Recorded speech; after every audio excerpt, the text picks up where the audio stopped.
की त्यांनी धर्माचा आणि अध्यात्माचा प्रचार करावा, ज्यांना 5000 वर्षाचा इतिहास आहे.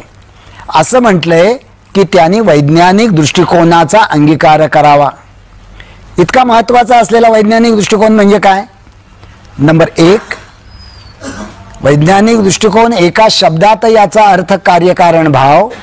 पण नंबर 1, प्रत्येक कार्याच्या मागे कारण असतं.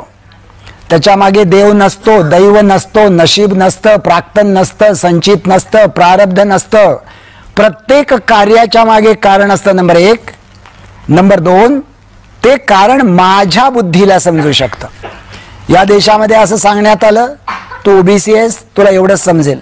तू दलित आहेस, तुला काही समजणार नाही. तू स्त्री आहेस, तुला शिकण्याचा अधिकारच नाही. तर प्रत्येक कार्यामागे कारण असतं, ते कारण माझ्या बुद्धीला समजू शकतं.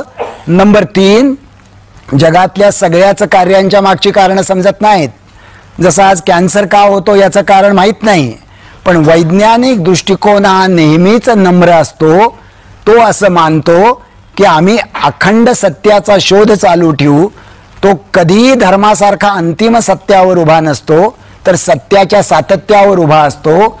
आणि नंबर 4, वैज्ञानिक दृष्टिकोन हा आज तरी यथार्थ ज्ञानप्राप्तीचा माणसाला सापडलेला सर्वात खात्रीचा मार्ग आहे. ग्रंथप्रामाण्य, बुद्धिप्रामाण्य, कुणीतरी कोणाच्या डोक्यावर हात ठेवल्यामुळे मिळालेलं ज्ञान, हे सगळे ज्ञानाचे मार्ग आता नकार दिलेले आहेत. त्यामुळे वैज्ञानिक दृष्टिकोनाचा स्वीकार ही मानवी जीवनातली जशी महत्त्वाची बाब आहे, तशी या देशाच्या प्रगतीच्या वाटचालीची देखील पायाभूत पूर्वअट आहे असं मला वाटतं. आणि म्हणून अंधश्रद्धा निर्मूलन समिती त्याचा एवढा आग्रह धरते.